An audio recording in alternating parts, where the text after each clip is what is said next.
Silakan duduk Bapak dan Ibu. Thank you so much, praise and worship.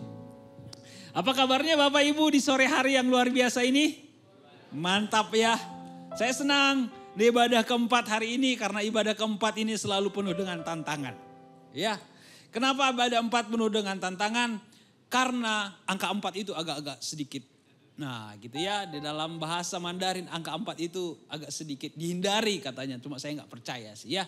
Tapi anyway angka 4 itu, ibadah keempat itu gini loh. Kita bisa selain datang ke sini kita bisa jogging sore hari ya nggak sih? Asik jogging. Atau kita ke mall. Atau kita makan dengan saudara, mengunjungi barbecue. Jadi ibadah keempat itu adalah ibadah yang penuh tantangan. Oleh karena itu Bapak Ibu yang datang ibadah 3 dan ibadah 4. Itu double portion. Ya gitu ya. Karena apa? Karena ada kita meninggalkan kenyamanan untuk duduk diam di hadirat Tuhan hari ini. Amin. Jadi saya bangga sekali, saya salut sekali dengan anak-anak Tuhan yang datang di ibadah di mana itu adalah jam-jam sulit. Dan prioritas kita menjadi banyak. Karena kita tahu di sana ada yang enak-enak. Tapi kita memilih untuk yang terbaik di tempat ini. Oke, bulan ini adalah bulan yang bertema di gereja kita itu berkat buat keluarga-keluarga yang melayani. Khusus untuk hari ini, sepanjang ibadah kita minggu ini, tema kecilnya adalah tidak sempurna tetapi taat. Nah sepanjang ibadah ini ada 5 judul kecil yang kita bahas di setiap ibadah. Sekarang ini sudah ibadah keempat. Tadi ibadah 1 kita membahas dari kelemahan menuju ketaatan. Kita belajar dari teladan Gideon. Kemudian di ibadah kedua tadi dipotong tetapi tidak dibuang. Dalam kehidupan kita ini kadang-kadang banyak yang tidak berguna loh yang kita lakukan. Banyak hal dalam kehidupan kita ini yang harus dipotong, diprun. Kami menganalogikan seperti pokok durian. Pokok durian itu kalau pada saat berbuah Bapak Ibu. Dari awal sampai akhir udah mengalami penderitaan. Dia dari 1 tahun sampai 2 tahun itu dipotong cabangnya. Cabang-cabangnya dipotong sehingga hanya ada sekitar 3 atau 4 cabang. Bahkan pada saat dia mulai berbuah dan berbunga. Ada mungkin 100 pokok durian, 100 durian buah dalam satu pokok itu 60%-nya dibuang. Supaya apa? Supaya yang 40%-nya itu menjadi kualitas yang mantap. Nah hidup kita juga kadang-kadang seperti itu. Sering sekali kita lebih mementingkan approval dunia. Kita mementingkan apa kata orang. Sehingga kita berusaha untuk memuaskan atau menyenangkan hati setiap orang. Padahal kita lupa yang kita harus senangkan itu hanya Tuhan. Karena pada saat kita menyenangkan hati Tuhan, banyak orang yang akan diberkati melalui kehidupan kita. Nah di situ kita dipangkas. Tadi kami bahas di ibadah yang kedua. Kita dipangkas kanan kiri. Karakternya kita, kesombongan kita, juajinya kita. Itu semuanya dipangkas sedikit demi sedikit. Lalu di ibadah 3 kita belajar dari sosok Rahab.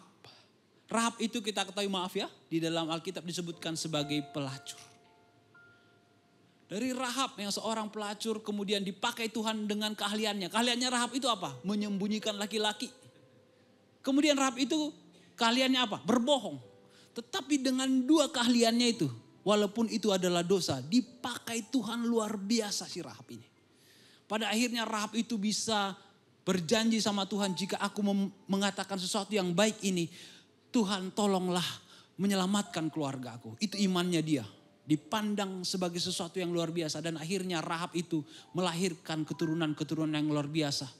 Termasuk Raja Daud. Dan pada akhirnya Yesus. Sekarang di ibadah 4 kita akan belajar dengan judul dari dusta di masa lalu, kebenaran di masa depan. Dusta di masa lalu, kebenaran di masa depan.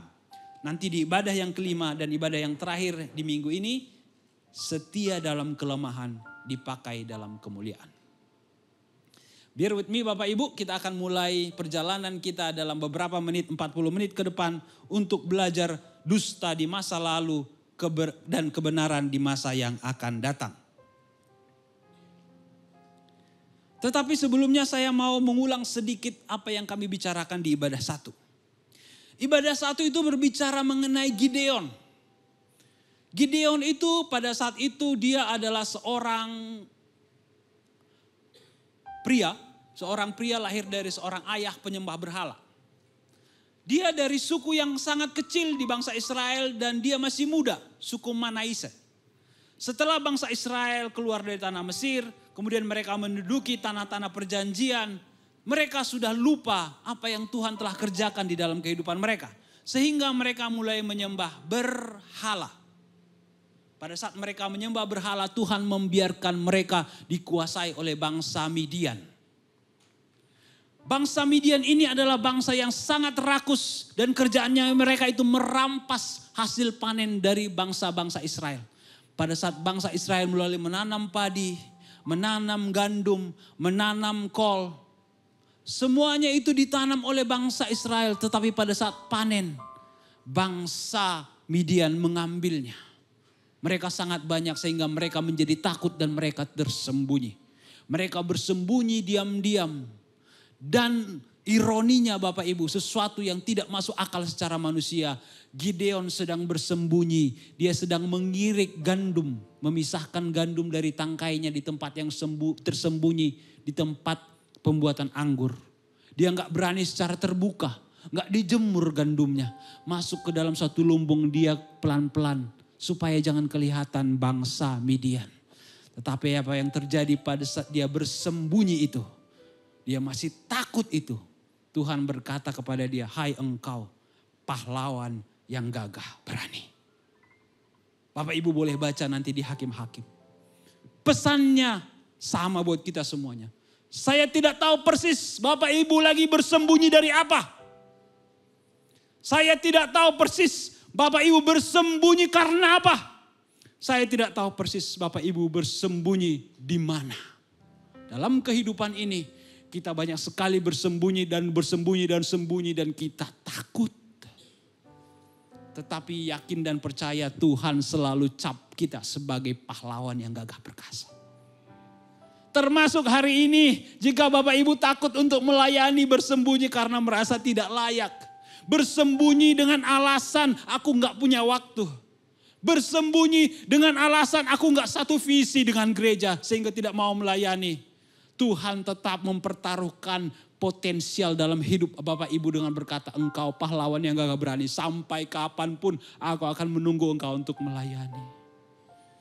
Bulan ini Bapak Ibu harus melayani, minggu depan, minggu terakhir untuk pendaftaran Servolutions. Jangan tunda-tunda lagi Bapak Ibu.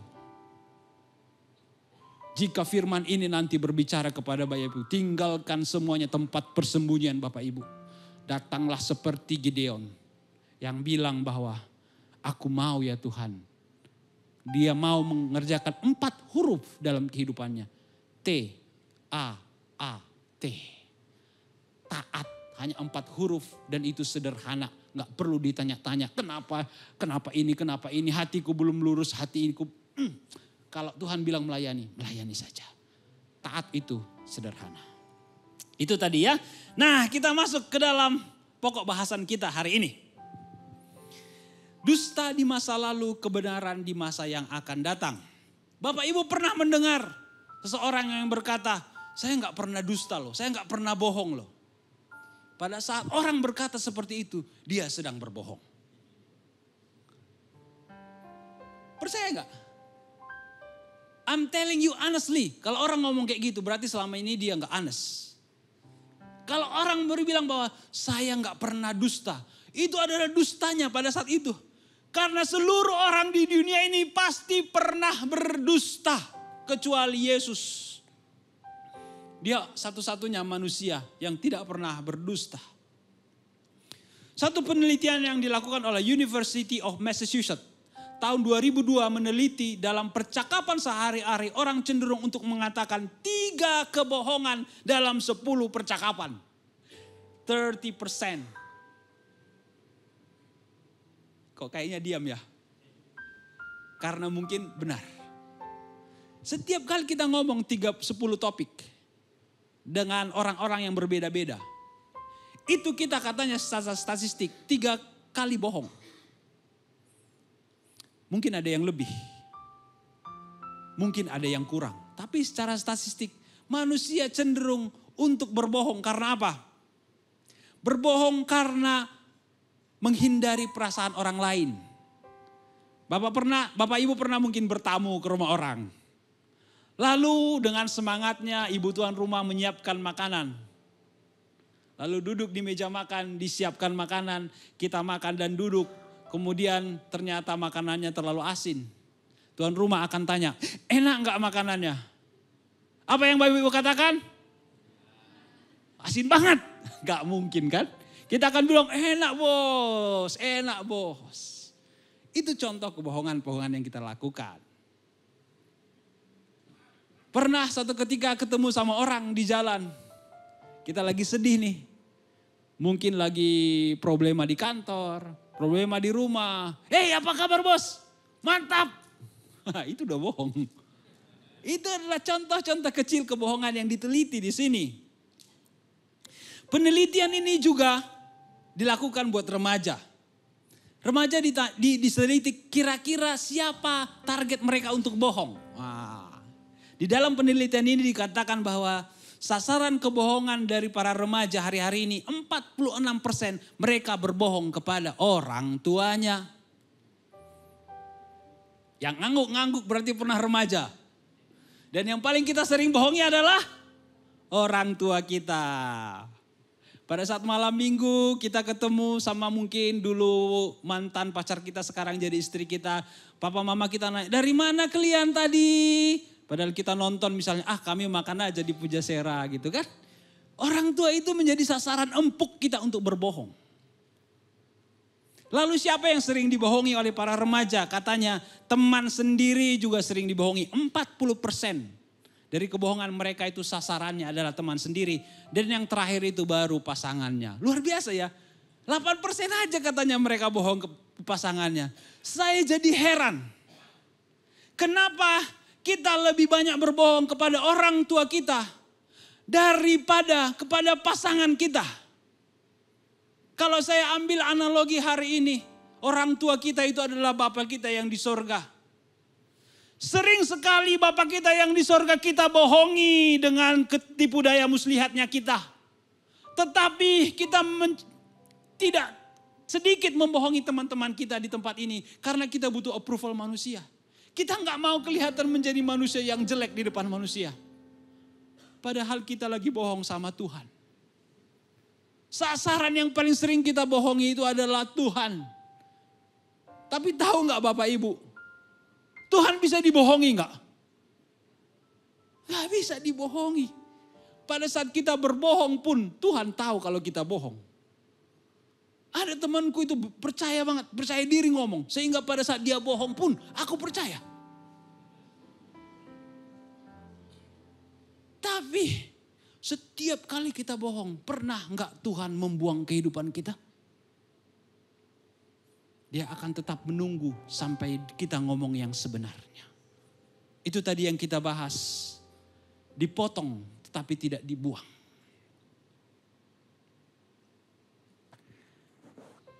Yohanes 8 ayat 32. Dan kamu akan mengetahui kebenaran. Dan kebenaran itu akan memerdekakan kamu. Kita tahu kebenaran satu-satunya adalah dalam Kristus. Karena di dalam Kristus semuanya menjadi align. Semuanya menjadi selaras. Kebenaran yang memerdekakan adalah kebenaran yang membawa keselamatan dan transformasi hidup.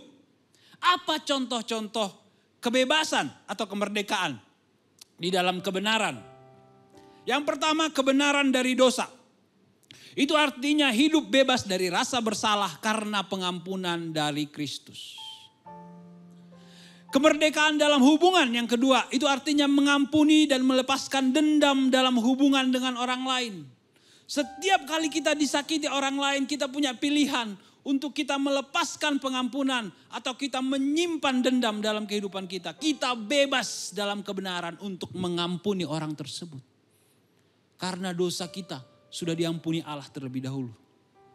Yang ketiga, kemerdekaan dari ketakutan. Percayalah, satu-satunya yang harus kita takuti itu hanya Kristus.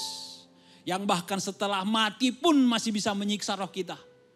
Ya satu-satunya kita respect itu dengan segala keagungannya adalah Kristus.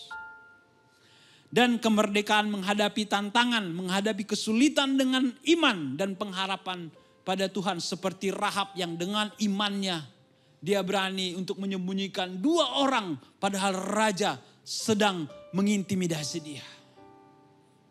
Merdeka dari ketakutan, merdeka menghadapi tantangan. Dan yang terakhir, kemerdekaan untuk hidup dengan tujuan. Nah ini penting Bapak Ibu di minggu begini. Tujuan kehidupan kita semuanya ini untuk memuliakan Tuhan. Dan salah satunya cara kita untuk memuliakan Tuhan adalah menjadi rekan sepekerja Allah. Bukan hanya di marketplace, tetapi terlebih di rumah Tuhan di tempat ini. Maka sekali lagi ajakannya Bapak Ibu merdeka harus memilih untuk melayani Tuhan. Untuk apa menunda? Kalau bisa kita lakukan sekarang. Apa alasan yang sangat besar dan sangat penting dibandingkan dengan Kristus kita menunda untuk mau menjadi pelayan Tuhan di tempat ini? Jangan tunda Bapak Ibu. Mari kita masuk ke bab yang pertama ya. Dusta di masa lalu. Jika tadi kita mempelajari statistik bahwa 3 dari 10 percakapan kita itu dengan orang lain mengandung dusta. Maka ternyata dusta itu ditemukan tidak lama setelah bumi diciptakan. Dusta di-create oleh seseorang atau satu sosok yang namanya ular.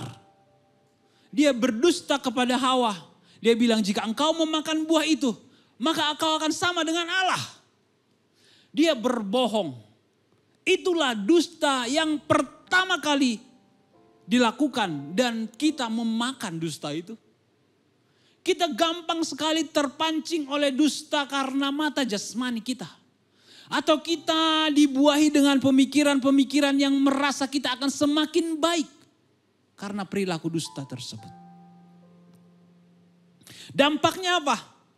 Dampaknya Bapak Ibu ketika dusta itu dibuahi, dosa masuk ke dalam dunia. Itulah sebabnya sekarang para pria harus bekerja keras untuk bekerja menafkahi istri dan anak-anaknya. Dan itulah sebabnya hari ini para ibu-ibu sakit melahirkan pada saat melahirkan anaknya. Tanahnya menjadi terkutuk. Itu akibat dari satu dusta yang dibuahi.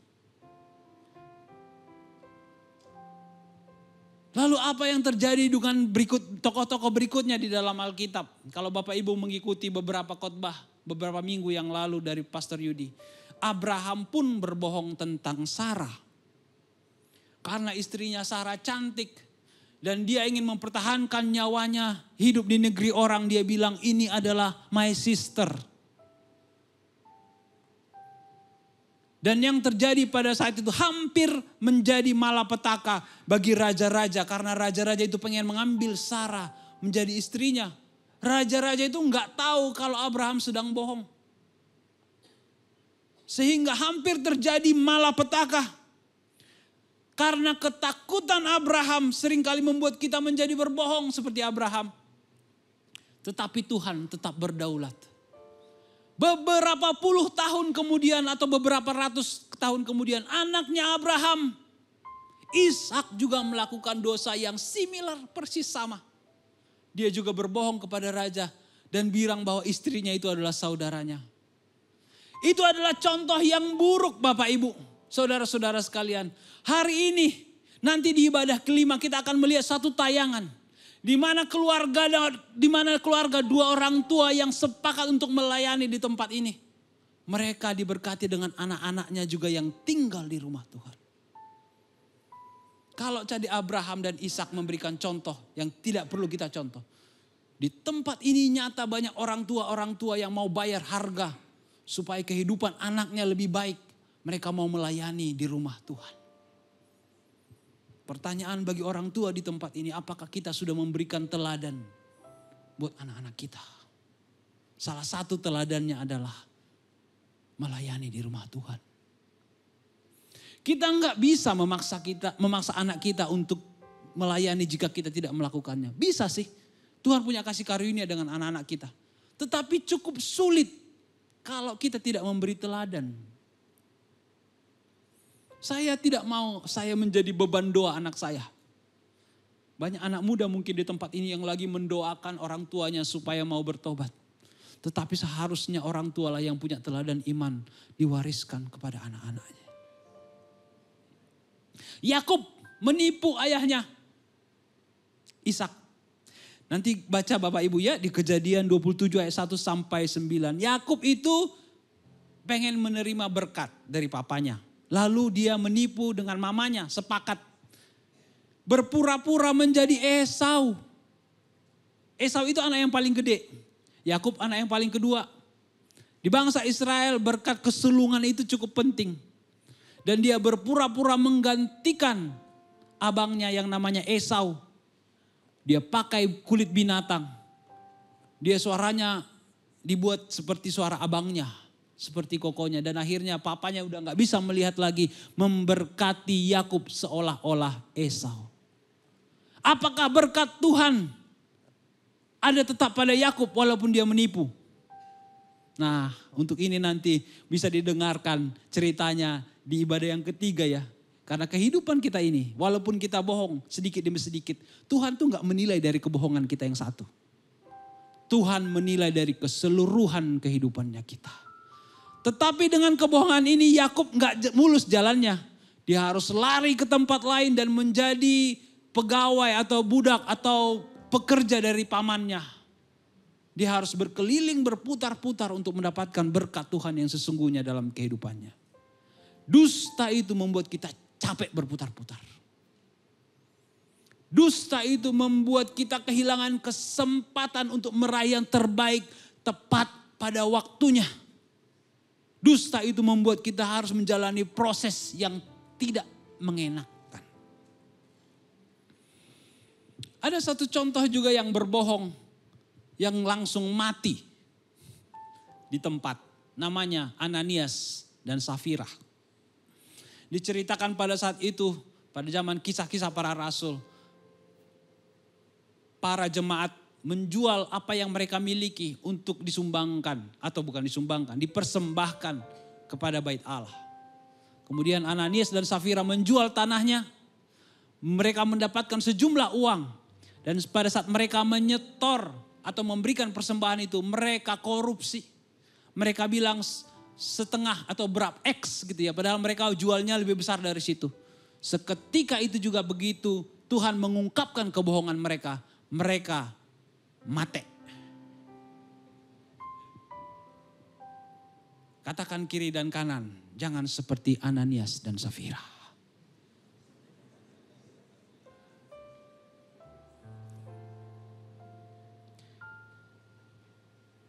Kalau dari teori manusia.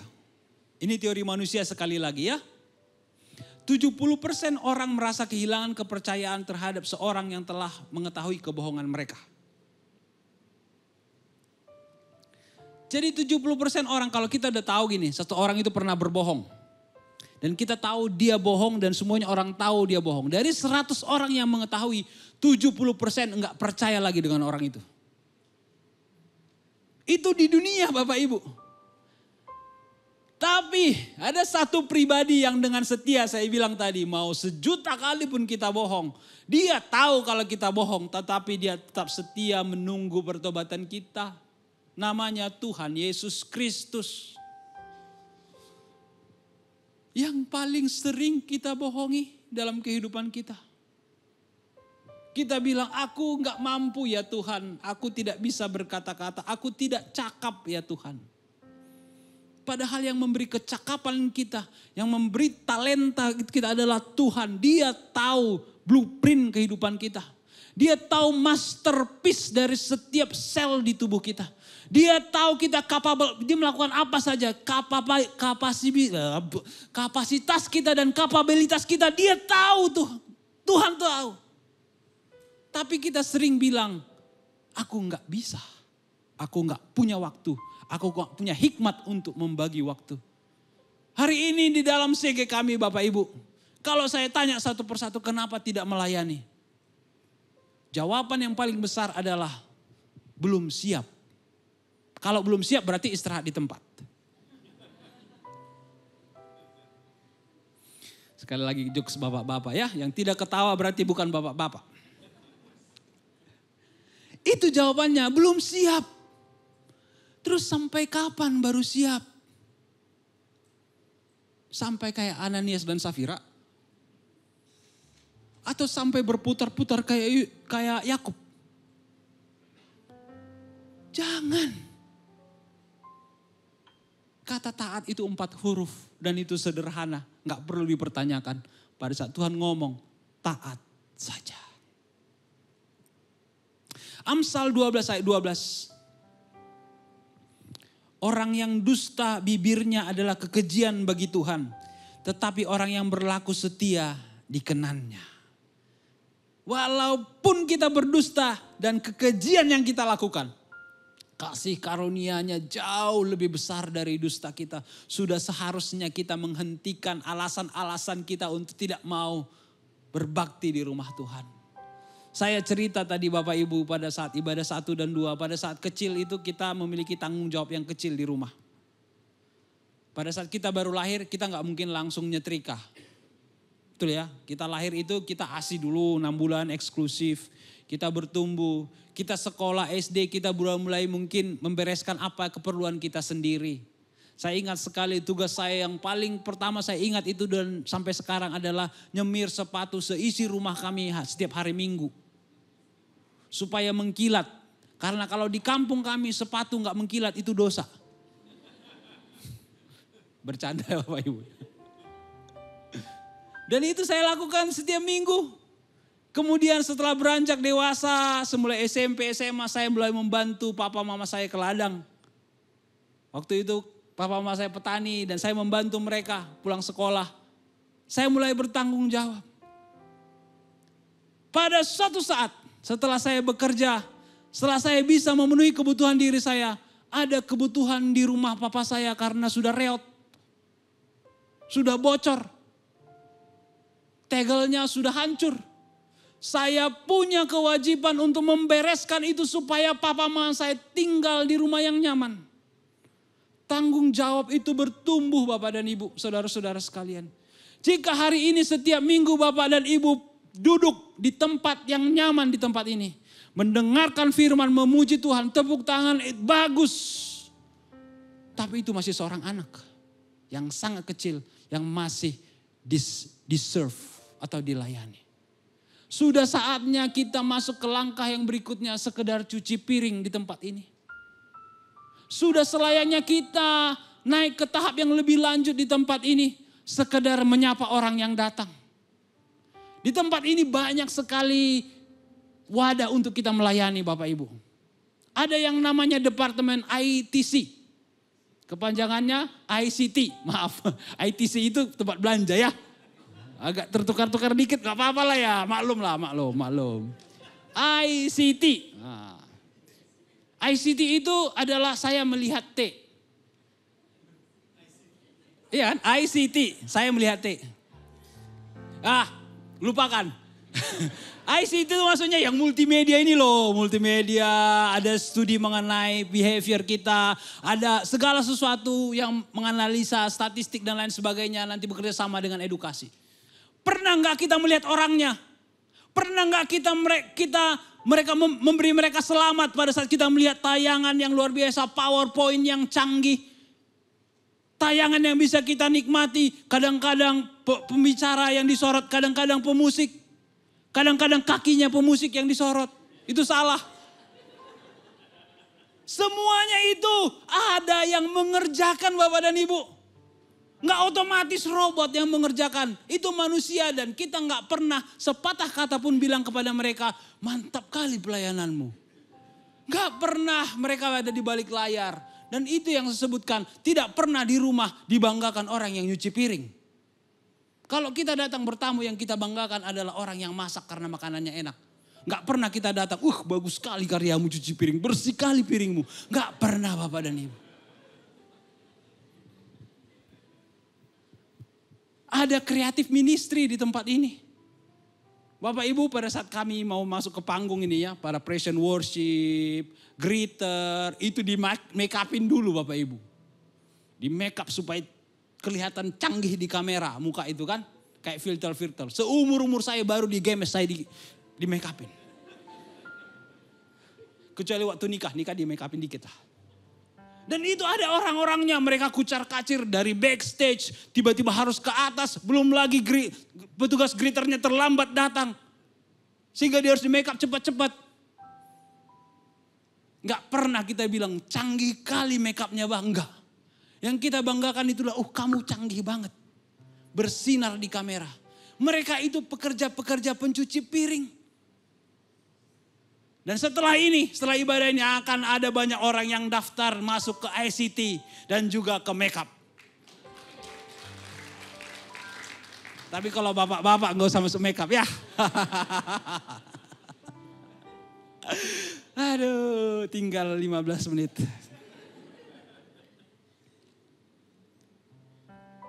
Melayanilah di tempat ini Bapak dan Ibu. Jika tadi kita berbicara dampak dusta di dalam Alkitab, kita akan melihat kebenaran di masa depan. Kebenaran itu satu-satunya adalah dalam Yesus. Karena dialah kebenaran sejati. Yohanes 14 ayat 6 berkata begini. Akulah jalan kebenaran dan hidup. Tidak ada seorang pun yang dapat datang kepada Bapa kalau tidak melalui aku. Yesus datang membawa keterangan atau terang atau kebenaran, bukan kepalsuan. Sehingga kalau kita mau terbebas dari dusta di masa lalu dengan alasan-alasan yang fake, iman kita akan diluruskan pada saat kita embrace Jesus. Pada saat kita memeluk Yesus, menerima Yesus, mengadopsi, bahkan menjadikan dia satu-satunya. Maka kita akan terbebas dari dusta-dusta yang tadi sering kita lakukan. Ada banyak contoh-contoh orang yang terbebas karena dia melihat Yesus. Terbebas dari dusta, terbebas dari dosa pada saat dia menerima Yesus. Terlibat dari tipu daya, terbebas dari tipu daya. Contoh, Zakheus, Bapak Ibu. Zakheus itu adalah seorang pemungut cukai. Dan pemungut cukai identik dengan kecurangan. Karena apa? Karena dia mengambil pajak lebih banyak dari yang seharusnya dibayar oleh rakyat. Tapi apa yang terjadi pada saat Yesus datang? Wah, dia dengan berusaha sekuat tenaga naik ke pohon dan dia pengen lihat Yesus. Mana Yesus itu? Karena Yesus memperhitungkan usaha dari Zakheus. Yesus melirik ke atas pohon dan bilang, "Hai Zakheus, turunlah, saat ini juga aku akan makan di rumahmu." Dan segitu ketemu Yesus di rumah Zakheus, dia bilang, "Aku akan mengembalikan seluruh penipuan yang pernah aku lakukan." Ketemu Yesus itu membuat kita berbelas kasihan. Jika Bapak Ibu memiliki belas kasihan, tentunya Bapak Ibu juga melihat banyak sekali orang yang perlu dilayani di tempat ini. Berbelas kasihan itu adalah sesuatu spirit atau bahan bakar kita untuk melayani. Belas kasihan. Petrus juga bertobat dari dosanya. Begitu ketemu Yesus. Paulus bahkan dari penganiaya menjadi pembela kebenaran. Itu adalah orang-orang yang ketemu Yesus. Dan dusta mereka, dosa mereka, perspektif mereka yang salah menjadi align, menjadi diluruskan. Paulus dulu berpikir pada saat dia menganiaya orang percaya itu adalah kebenaran.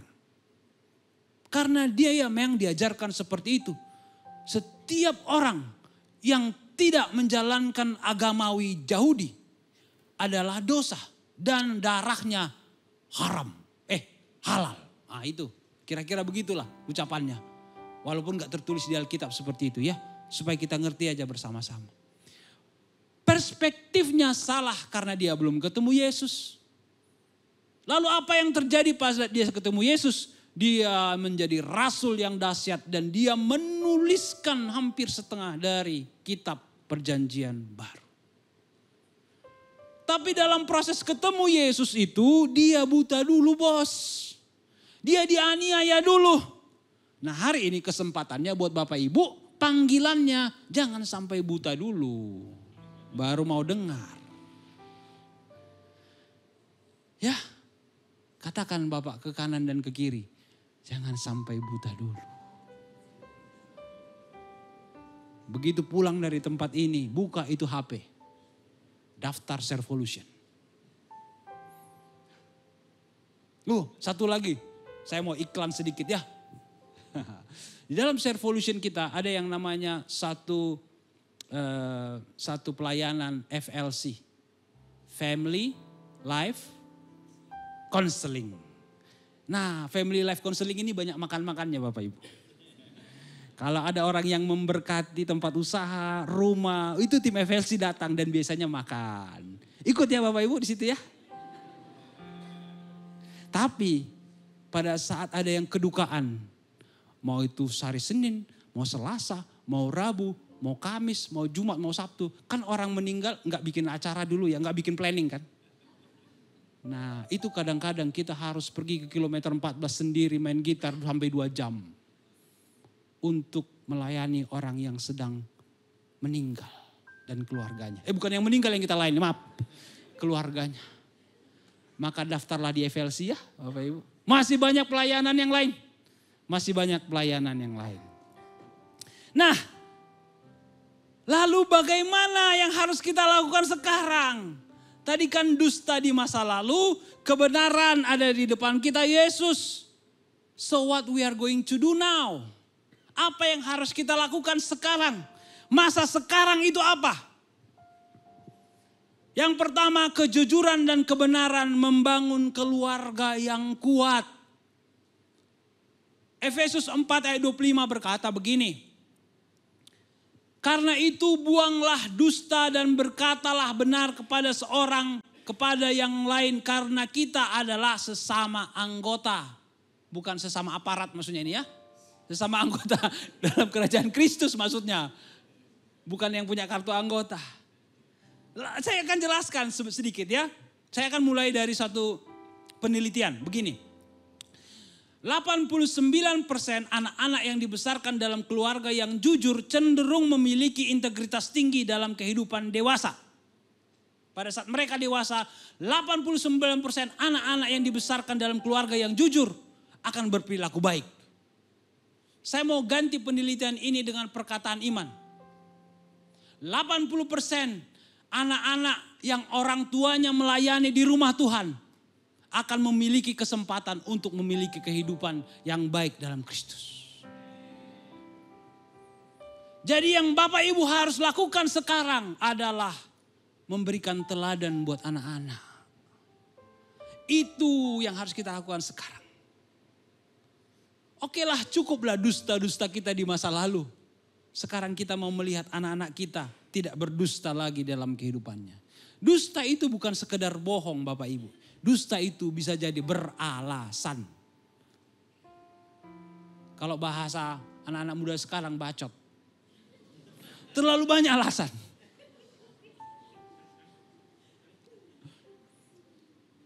Statistik berikut yang cukup menarik. 76% pasangan yang terbuka satu sama lain memiliki hubungan pernikahan yang sehat dan harmonis. Stop berbohong suami kepada istri. Buka password HP-mu Bapak Ibu, Bapak-bapak. Kepada istri, jangan pakai password HP lagi. Kasih tahu password HP-mu kepada istrimu supaya kita bisa jaga bersama-sama. Para ibu, kasih tahu suamimu kalau lagi belanja Shopee. Jangan tiba-tiba suami kaget, paket apa lagi nih? Paket apa lagi nih? Paket apa lagi nih? Supaya apa? Supaya suamimu lebih kerja keras. Aduh, udah mau habis waktunya. Ya, yang harus kita kerjakan hari ini tadi sebagai contoh dan teladan. Yang kedua adalah memiliki gaya hidup yang terbuka dalam pasangan. Terbuka dalam pasangan. Karena itu yang membuat kita aman. Yang kedua, keluarga yang melayani harus menjadi teladan dalam kejujuran. Itu yang harus kita lakukan sekarang. Mazmur 101 ayat 2. Aku hendak memperhatikan hidup yang tidak bercela.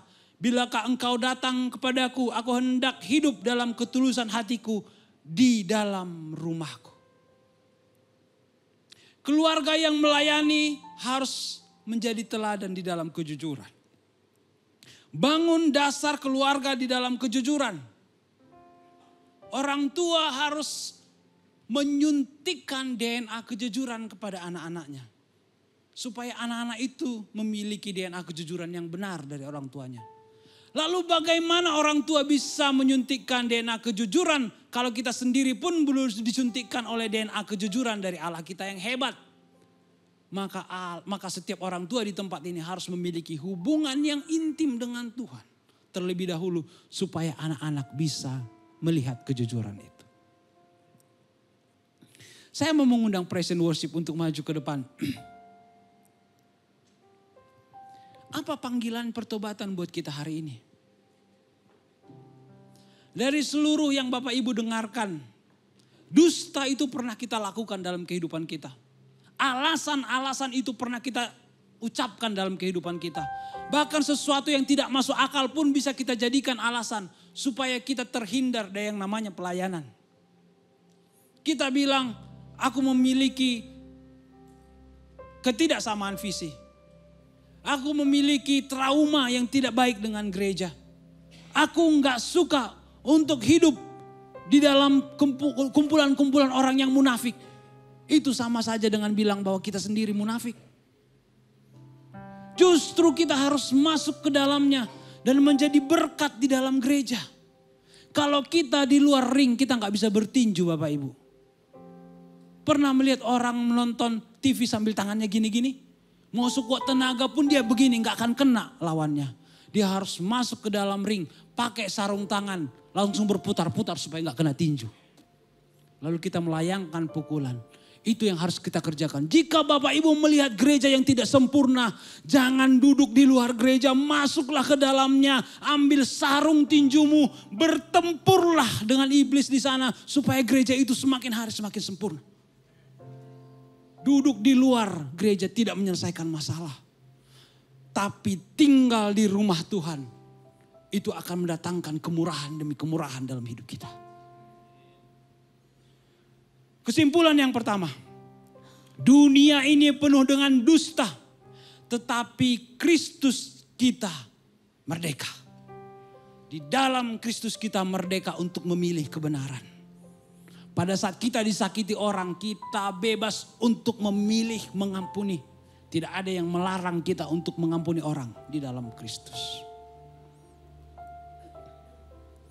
Hidup di dalam kebenaran itu memang sulit. Tapi coba Bapak bayangkan, kalau kita hidup di dalam kebohongan, maka kita harus mengingat kebohongan kita sebelumnya, supaya kita bisa berbohong, dan kebohongan itu harus kita ingat lagi, supaya kita tetap konsisten berbohong supaya jangan ketahuan. Kita bohong lagi, dan bohong lagi. Lebih sulit untuk mengingat seluruh kebohongan kita daripada kita jujur. Maka hiduplah dalam jujur, karena itu jauh lebih mudah daripada mengingat seluruh kebohongan kita supaya kita konsisten dilihat orang. Lebih baik kita dilihat orang-orang yang berdosa, tapi di depan Tuhan kita dilihat orang yang taat. Jujurlah dengan kelemahan kita. Jujurlah dengan segala sesuatu yang dalam kehidupan kita belum sempurna. Dengan kelemahan kita.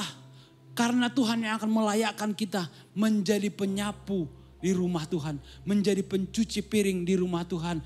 Menjadi pencuci mobilnya Tuhan. Kalau analogi ini Bapak mengerti. Dan ibu-ibu mengerti, saudara-saudara mengerti. Pulang dari tempat ini Bapak akan memiliki kerinduan untuk melayani Tuhan. Yang ketiga, masa lalu kita bisa jadi kelam. Entah kita dulu pernah berbuat apa. Dan kita merasa kita nggak layak untuk melayani Tuhan. Aku pernah menyakiti istriku. Aku pernah berselingkuh. Aku pernah melakukan banyak hal. Itu mungkin dalam benak kita. Sehingga kita bilang, aku nggak layak ya Tuhan masuk ke dalam rumahmu. Tetapi sekarang adalah ketaatan. Masa lalu kita dusta, sekarang ketaatan dan masa depan kita adalah Kristus. Jika kita mengakui kesalahan kita, Dia adalah ya dan amin untuk menghapuskan segala kesalahan kita. Memang Bapak Ibu kita nggak mampu berjalan sendiri. Dari semua kesimpulan ini, ada 3 kesimpulan ini kita perlu yang namanya kasih karunia. Usaha kita sendiri nggak akan membantu kita keluar dari kesulitan kita.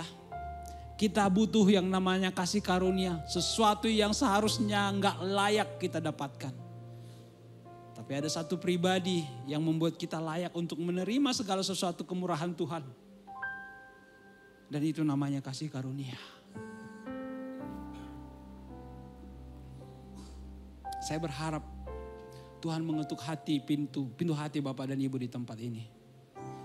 Pertobatan ada panggilannya. Kasih karunia tersedia. Sekarang adakah 4 huruf dalam kehidupan Bapak Ibu? Taat. Kita naikkan pujian.